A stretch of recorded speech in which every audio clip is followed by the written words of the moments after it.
Wali adijin, lanjutan kewajiban orang bersembahyang berdiri. Jadi berdiri itu satu rukun daripada rukun sembahyang. Rukun artinya kalau kita tidak jalankan itu berdiri tidak sah. Karena rukun itu artinya rukun mesti dikerjakan, tidak boleh kita tinggal. Tinggal tidak sah, itu rukun. Nah, sekarang masalahnya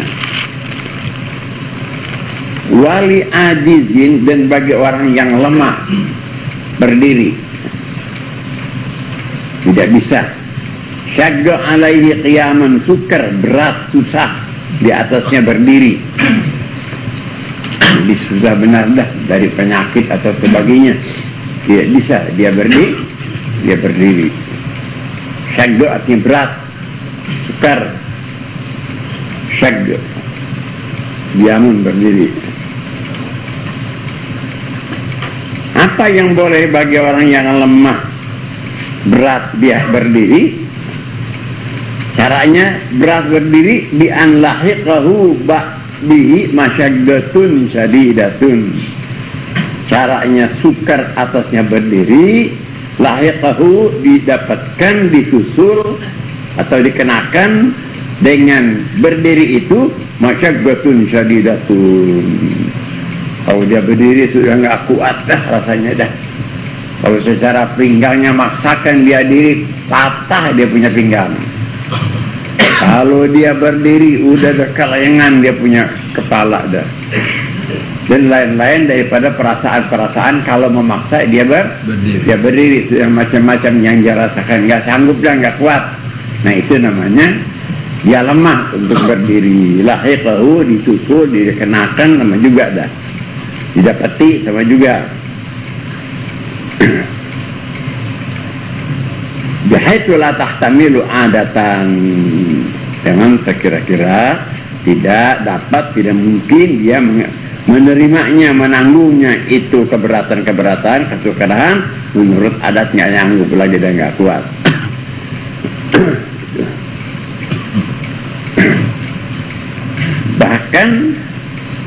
bahkan lebih ringan dari itu, wadobatoh hal imamu, dicatat, artinya dibatasi, diterangkan. Dobatoh hal catat keterangannya, ditetapkan keterangannya, itu namanya dobato. Ditetapkan, diterangkan caranya, arti lemah bagaimana, sukar bagaimana. Al-Imam Rafi'i kalau menurut zahirnya, kalau dikatakan Al-Imam Rafi'i, kalau dikatakan Syekh Ibnu Hajar, ya, Al-Imam Rafi'i wa Syekh Ibnu Hajar. Wa dhabata al-Imam, ditetapkan, dinyatakan oleh Imam Rafi'i caranya berat sukar kita berdiri, bi antakuna, dengan bahwa adalah keberatan itu, bihaitu yadhabu ma'aha khusyu'u, dan sekira-kira hilang dengan keberatan kesukaran tadi oleh khusyu'nya.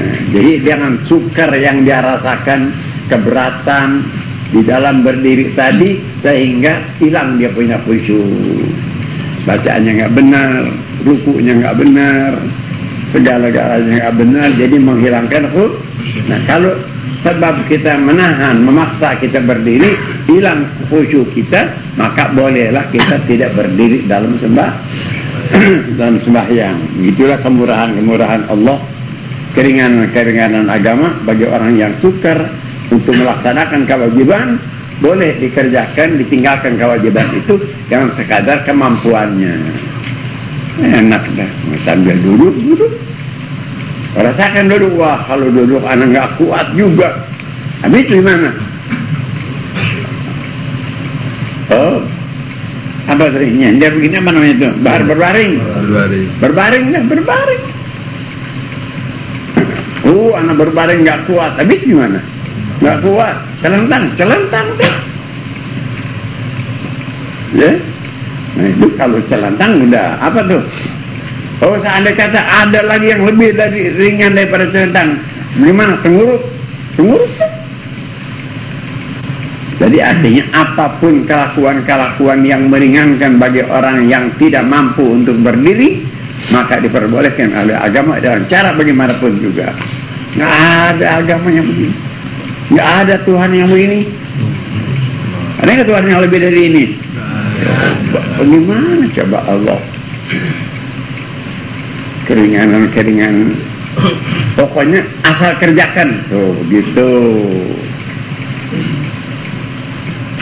Dari wajib-wajibnya persembahyang tidak boleh ditinggalkan, sehingga cara bagaimanapun juga asal dikerjakan. Alhamdulillah kita punya Allah ringan, tidak memberatkan secara keberatan bagaimanapun juga. Saya boleh. Kalau Allah begitu ringan, kemudian tidak mau juga, nanti Tuhan akan berikan siksaan yang sekeras-kerasnya. Begitulah kekerasan Allah. Lawanannya tuh. Kalau dengan seringan-ringannya tidak mau menggunakan keringanan itu, tidak berterima kasih kepada keringanan itu, nanti Allah akan berikan siksaan yang sangat kejamnya, yang tidak lebih kurang daripada siksaan serupa itu. Balasan apa tuh? Balasan keringanan tidak diterima, dibalas oleh kekerasan yang sangat kerasnya. Makanya Allah bilang, Nabi ibadi anni ana al-ghafurur rahim wa anna azabi huwal azabul alim. Kasih tahu kepada hamba aku, Nabi kasih tahu kepada hamba aku, inna azaini ana al-ghafurur rahim, aku yang sangat memberikan maaf, yang sangat kasih sayang kepada hambaku. Lihat Allah, aku kasih maaf, salah asal ngaku, salah asal tobat, aku terima. Aku sayang kepada hamba. Tapi kalau yang membandel, nggak tahu, nggak mau, dia sayangi, dicintai oleh Allah, dimaafi segala kesalahannya, dipanggil dengan secara baik, nggak mau nyambut juga. Inna azabi huwal azabul alim. Kasih tahu oleh engkau ya Muhammad bahwa siksaan aku ini siksaan yang tidak ada tara bandinginnya lagi. Sangat pedihnya. Dan gitu. Alhasil kita ni mu'min, alhamdulillah aja deh. Alhamdulillah segala-galanya Allah memberikan rahmat, nikmat, semuanya kepada kita. Lain daripada kita ingat, alhamdulillah, syukur kepada Allah.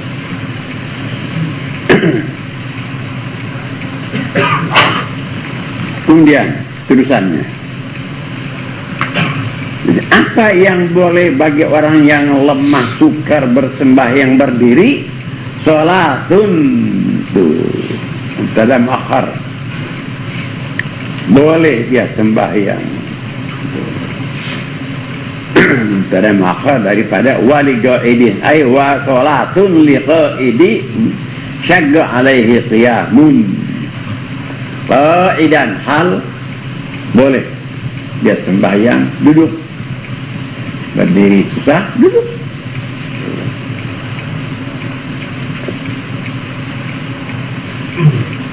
Balik duduk. Kalau sulit, sukar, susah, jadi pusing, kelayangan, muter kepala, sakit pinggang, patah pinggang rasanya, gimana saja boleh. Karoki bisa pinatin khafa nahwa dawarani ra'si imkhama. Orang seperti orang yang di dalam apa? Yang menunggang kapal. Dia takut kalau dia berdiri lagi kapal jalan, dia sembahyang, muter apanya? Muter dawaron, muter daro ya dulu, muter kepalanya. Nah, dia takut dah, ya mungkin dia jatuh di dalam kapal itu, dia sempang dah, khawatir dah kalau dia berdiri. Jadi kalau takut demikian duduk, ya diperbolehkan.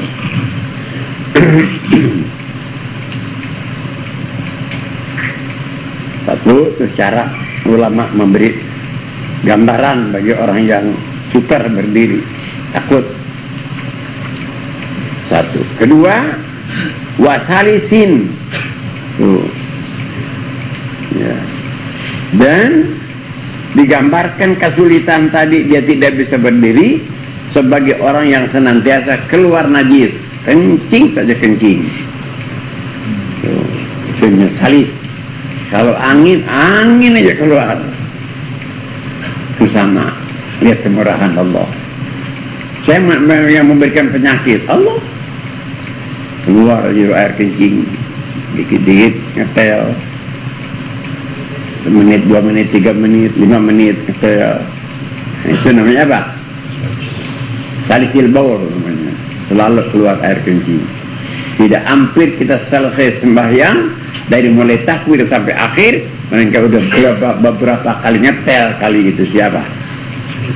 Si kencing. Sah sembahyangnya? Sah saja, boleh saja. Agama terima sembahyang. Tapi dengan cara-caranya. Hajiin dulu. Kalau punya penyakit yang serupa itu, bagaimana sembahyangnya? Bagaimana wudunya? Bagaimana ngerawat dia punya alat tuh yang keluar kencing dulu? Atau angin saja, itu hanya salis. Nah sekarang dia tahu nih, wah anak punya penyakit keluar kencing saja nih. Ya, kalau anak diri itu air kencing udah nggak ketahan. Dari mulai takbir mungkin 2-3 kali kencing ngetel tuh. Tetapi kalau anak duduk tertahan. Jadi jalanan air kencing tadi dapat tertahan kalau dia duduk. Kalau dia duduk boleh dia duduk. Itu namanya lemah, sukar kalau dia duduk. Boleh. Dia dirinya ketahan kan. Ini watalisin layas tamsik, tidak dapat memegang tuh. Wasalisin. Dan sebagai orang yang punya penyakit salis, artinya selalu keluar najis, layas tamsiku, tidak dapat dia memegang itu si kencingnya, hadat, tahu akan hadatnya tak bisa dipertahankan, karena kalau dia diri, kalau dia duduk dapat tertahan, dia punya angin ke, atau dia punya kencing ke, dapat tertahan, tidak sampai dia keluar selama dalam sembahyang. Illa bildu, menekan jangan duduk, boleh duduk. Ulama enak memberi paham, memberi keterangan, dia karang, dia tulis, susunan baik, dapat dipaham, dimengerti. Habis sudah, itu caranya. Kalau sudah diri, salse, diri, tinggal apa? Tinggal ruku. Itu ruku pun rukun daripada sembahyang.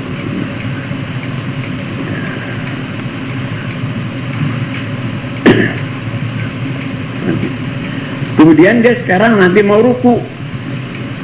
Kalau dia mesti ruku. Wayan hanil ga'idu lirruku bihaitu tuhadhi jabhatuhu ma guddama rukbataihi. Wayan hani dem bongkok gitu ya. Apa namanya itu? Ini kan mirip gini. Begitu apa namanya? Melayunya bongkok ya. Ya, bongkok dia mau ruku namanya. Masa lempeng saja begini, dan hani itu namanya bongkok. Wayan hani itu namanya hani, bongkok dia. Sekarang dia sembahyang apa ini? Sembahyang diri atau duduk? Duduk. Nah sekarang dia duduk sembahyang. Bagaimana dia mau ruku nih? Dia sedang ruku, sedang duduk. Sedangkan dia mau ruku, yan haninya berbungkuk saja dah, berbungkuk. Tidak perlu dia berdiri ruku, enggak. Sambil duduk, ruku, bungkuk saja al-ga'idu lirruku'i, untuk apa? Untuk dia ruku. Dia bungkuk aja dikit, jadi nggak lempang duduk begitu. Bungkuk itu biasa ada ya. Bungkuk sedikit. Caranya bihaitu tuhadhi jabhatu, dengan sekira-kira berjurusan. Tuhadhi berjurusan. Dengan sekira-kira waktu dia ruku sambil duduk tadi berjurusan. Apanya? Jabhatuhu, jidatnya dia, ma kuddama rukbataihi, barang yang dihadapkan dengkulnya. Caranya, jadi waktu dia duduk mau ruku kan bungkuk. Nah ini jidatnya ini mesti ada, kalau secara ada dari jidahnya ini mesti berjurusan lebih jauh daripada dengkulnya. Rukbatun apa rukbatun? Dengkul ya. Jadi si jidatnya ini berjurusan di depan dengkulnya, jangan sampai berjurusan dengkulnya. Kalau jurusan dengkul nih tuh dikit, enggak, mesti ada lebih begitu. Bisa tuh ya. Ya, jidat kita nih lebih ini itu biar jauhan dikit dari apa? Dari jurusan dengkul. Jadi mana depanan jidat kita apa dengkul kita? Jidat lebih ini. Itu rukunya orang duduk begitu. Jangan udah dikasih enak, boleh duduk sembahyang, rukunya gini aja. Tapi nggak gini aja. Kepalanya aja duduk begitu tuh. Jadi masih jatuh di barisan dengkul, nggak sah, mesti lebih gitu. Baik itu. Kalau orang nggak tahu kan anaknya mau ngambil enak aja. Wah, boleh duduk, asal bengkung aja. Nggak tahu ini jidatnya ini masih berjurusan apanya? Dengkul, nggak sah tuh, mesti lewat dari jurusan dengkul. Begitu rukuknya tuh. Kalau berjurusan dengkul tidak sah. Bihaitu tuhadi jabhatuhu ma'gudama rukbatihi, mesti melebihi. Bihaitu dengan sekira-kira tuhadi berjurusan jabhatu jidatnya itu ma barang gudama depan rukbatahi, depan dua dengkul, mesti lebih, baru sah. Sah apanya tuh? Sah rukuknya dia. Kalau lempang saja ya, atau tidak sampai melebihi dengkulnya tidak sah. Nggak sah sembahyangnya itu. Jadi dari karena itu perlunya mengaji.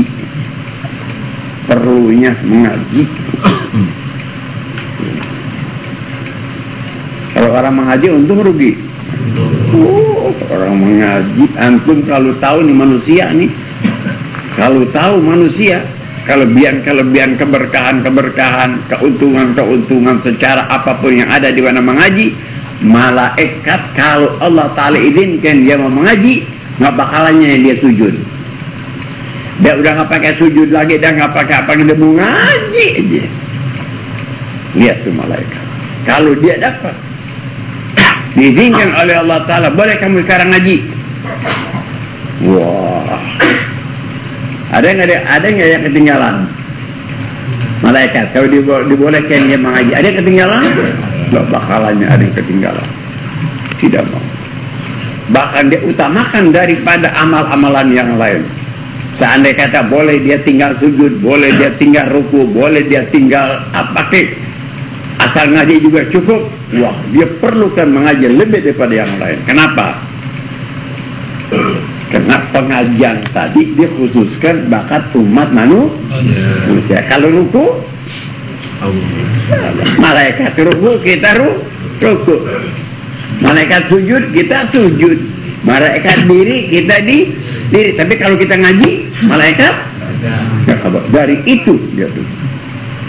Dia kepengen benar dia ngaji, dia cinta. Dari kepengennya dia ngaji, biar aku nggak dapat mengaji, asal nganterin aja orang mau ngaji.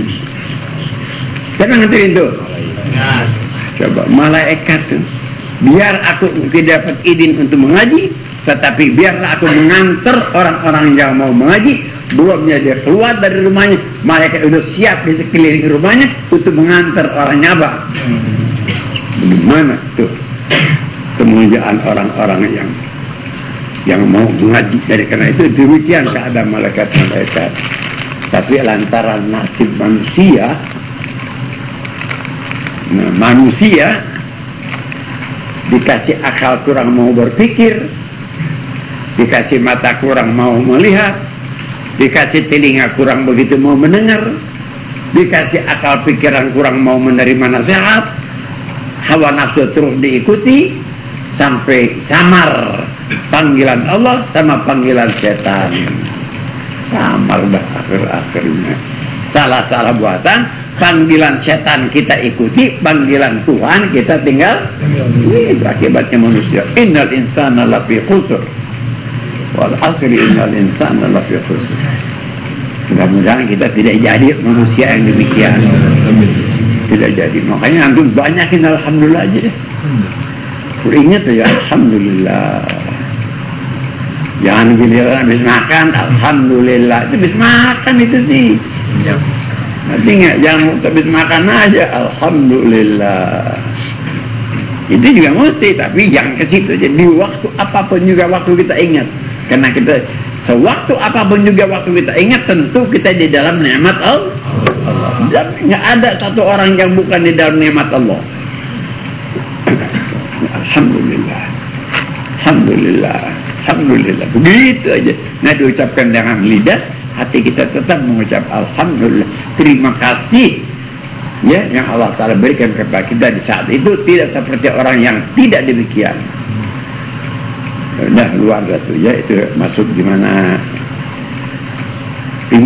pengisi-pengisi rohani ya, kalau bacaan kita kalau diteruskan begitu nanti habis dah. Jadi takon ya. Nah, udah sampai di sini aja dulu bacaan. Wallahu a'lam bishawab.